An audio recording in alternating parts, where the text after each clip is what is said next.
Welcome back to Legalese 123, where we are covering cases across America.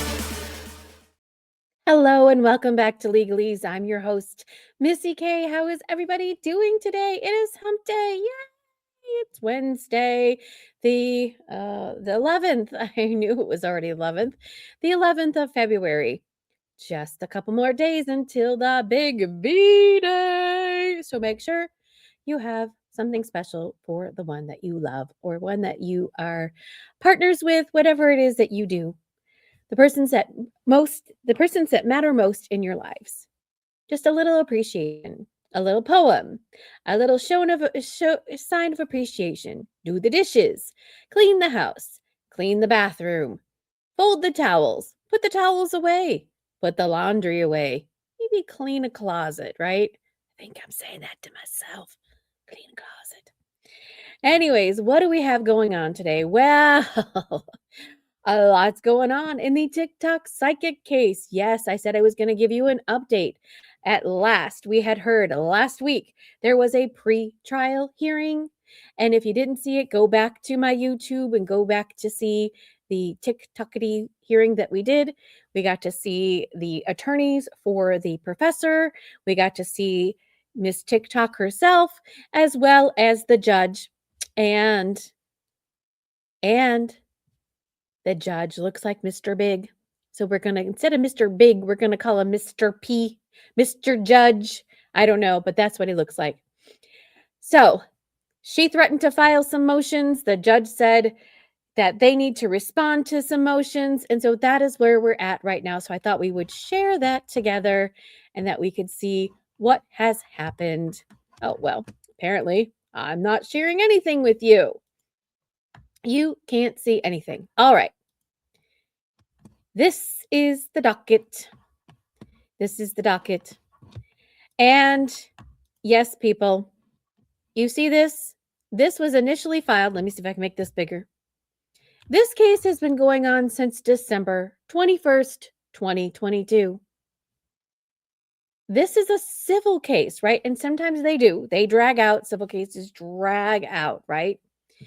But we also have to remember that this is a case where she, the TikToker, is pro se, right? She's doing all of this by herself. And if you saw the pre-trial hearing motion, if you didn't, please go look and see, because you will see the dynamics between him, the attorneys, the dynamics between him and her. He is very patient. He's like, file all the motions that you want. And the poor attorney, she's like, please don't, because they have to respond to them, right? So guess what? They did. So we just scroll down because there's so much. So I just want to give you a road so far, right? Who am I talking about if you don't know? When the Idaho 4 students in Moscow, Idaho at the University of Idaho were unalived in November of 2022, a TikTok psychic who uses tarot cards went on the internet and said that it was this history professor who had done it. History professor wasn't even in town. None of these students were even in any of her classes. Not only that, the police did investigate her because they have to investigate all of the leads and the tips because TikToker contacted the police.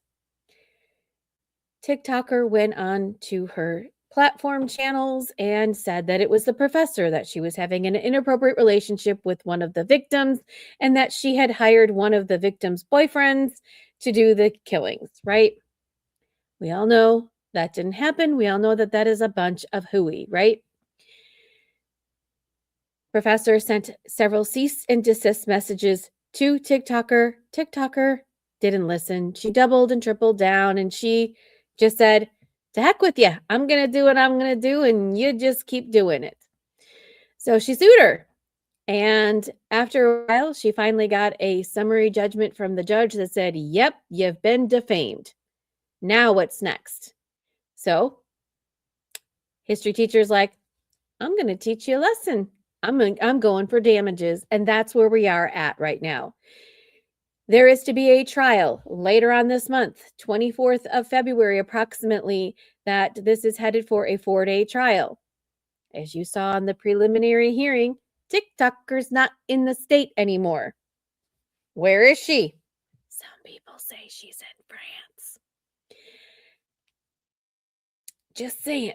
So where we last left off was oh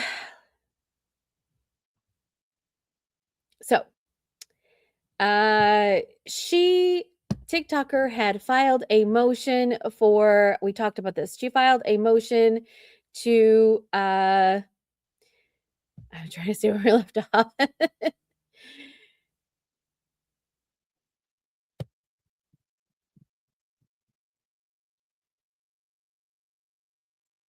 She had filed a motion to dismiss. There we go. On February 5th, here it is.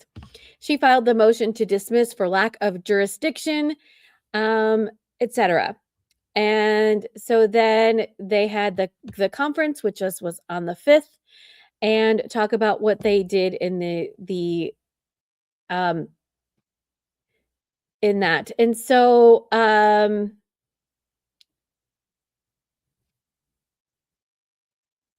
just reading the docket. Okay. They said reset deadlines for first motion 117 to dismiss for lack of jurisdiction. Responses are due by February 12th. Well, the defense did respond, but before they did that, TikToker went ahead and filed a motion to continue. Yep. So let's look at that. Okay. The defendant, TikToker, respectfully motions the court for a continuance pursuant to trial of the federal court procedures. The motion is supported by the attached memorandum in support. This motion is rendered moot if the defendant's motion to dismiss is granted. Additionally, if this motion for continuance is unnecessary if docket 117 is denied and an interlocutory appeal is not permitted. And then she hereby certifies blah, blah, blah, blah, blah, right? All right. So then we're going to look at her. What does she have to say?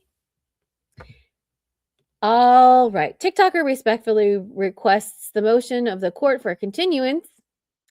She needs to prepare for more time due to the trial due to an unexpected witness of Rebecca Bone testifying. Well, it's not unexpected because the defense filed way back in October witness list. October 7th, the witness list. October, November, December, January, February. 4 months ago. And she filed nothing since. She did file a motion to have them denied, in which she was granted in part some of the things and some of the things she wasn't. So it's not as if, surprise! So the fact she's saying it's unexpected witness isn't true. Miscommunication of a previous challenge of subject matter jurisdiction. We went over that. She requests time for an interlocutory appeal. So she's just throwing spaghetti against the wall to see what sticks. What sticks. Trying to push it off as much as possible. On January 12th, Ms. Scofield filed a motion for a partial summary judgment. Oh my goodness, summary judgment. And a motion to leave the amended complaint added punitive damages. The court granted both the motions. On March 15th, TikToker filed a motion for reconsideration. The court denied the motion for reconsideration. The court set a deadline for the motions to rule in September. On the date, she filed a motion to exclude expert testimony. TikToker replied to the response on September 23rd. On January 23rd, the court granted in part and denied the defendant's motion to exclude the expert testimony. We read that. Then just continues to talk about the matter jurisdiction, which, by the way, the judge said that he already thinks he already ruled on this. Okay. When by the rules of their notice given thereunder an act is required to allow to be done within a specific time, the court for cause shown may at any time, with or without motion or notice, order the period to be shortened or extended. Here she goes again. The plaintiff partnered with Rebecca Bone and Dr. Rebecca Talent to claim fabricated mental health damages and provide false testimony of actual damages. Defended TikToker argued that Dr. Talent's and Bone's testimony and evidence may be excluded from trial failure to meet the requirements. He already ruled on this. TikToker also challenged the court's jurisdiction during her reply to the plaintiff's response to the Daubert motion. The court took 4 months to render an order denying in part and granting part. The order did not address TikToker's challenge to the subject matter jurisdiction. TikToker, representing herself pro se, did not recognize the deficiencies in her initial challenge to the subject matter jurisdiction. Additionally, TikToker did not expect her exercise of patience, waiting for months for the court to order the motion to exclude and result. The court mitigated the timing by expediting the response in reply. However, the court finds that the circumstances meet the excusable neglect standard. Gosh. In conclusion, TikToker moves this court for a continuance of a trial if necessary in the interest of justice. Obviously, if TikToker's motion to dismiss for want of subject matter jurisdiction is granted, this motion for continuance is moot. Otherwise, if an interlocutory appeal is not warranted, TikToker will comply with the current trial schedule. Okay. Now, the plaintiff, history teacher, has gone ahead and rendered their motion to dismiss for lack of the jurisdiction matter. So let's see what she has to say. Oh, hang on just a second. I read that wrong. 1 second. So the juris matter, okay, this was filed by it looks like the TikToker. Okay, the TikToker asked the court for a 3rd time to dismiss the defamation claims for lack of subject juris matter. 3rd time. Remember, he's denied this. He denied it once. He denied it twice. Now here she is again, 3rd time. Saying that the damage is more than $7,500. Sorry, $75,000. As it did in the first 2 times, this court should deny her motion to dismiss because Scofield's allegations for damages under complaint was made in good faith, because TikToker again attempts to argue the merits of history professor's damages, and because, okay, this is filed by, oh my goodness, my phone is just blowing up. This is filed by the history professor's lawyers, Miss Olson. Okay, so the defendant, TikToker, asked the court for a 3rd try at a bite of the apple, contending that Professor Scofield has not demonstrated damages more than $75,000, and it did the first 2 times. This court should deny the motion to dismiss. Okay, now somebody's at the door. All right, life is lifing at my house. All right, where were we? All right.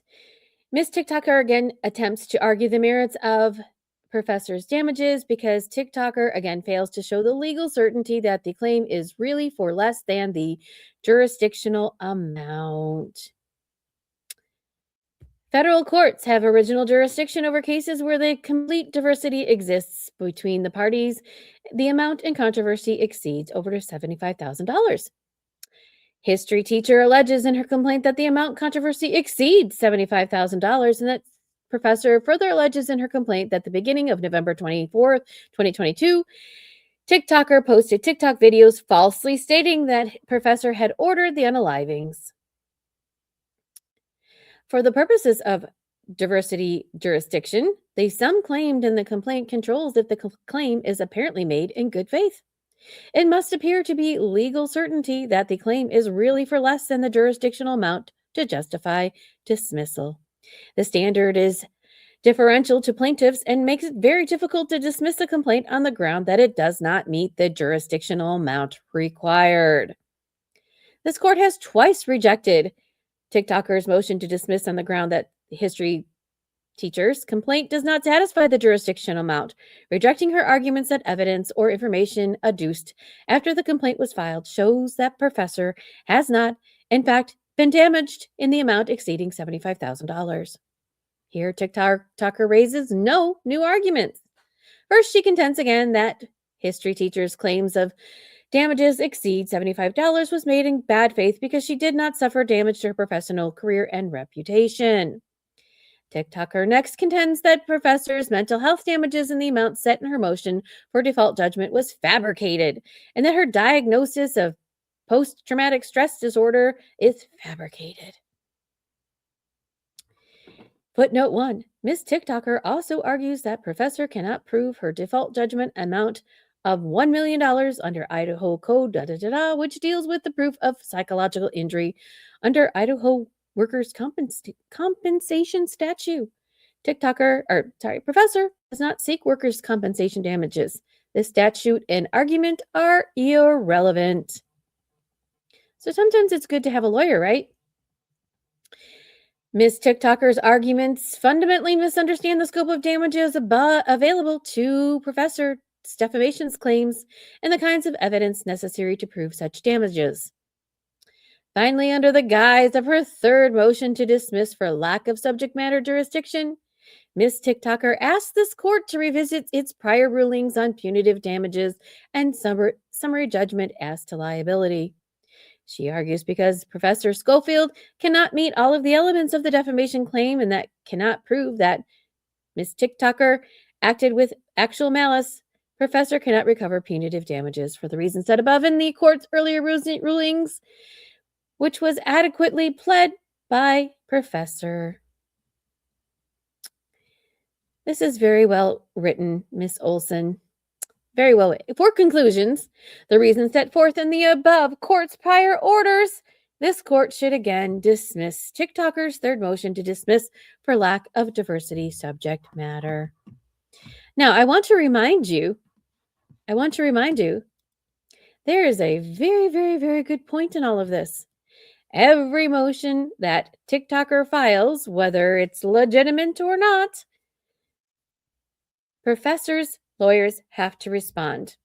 I mean, they don't have to, but they should. And all that costs money. All these lawyer fees are racking up. And guess what? TikToker is going to have to be responsible for those damages. Just saying. Okay, so now there is a memorandum in opposition by professors, lawyers for the continuance.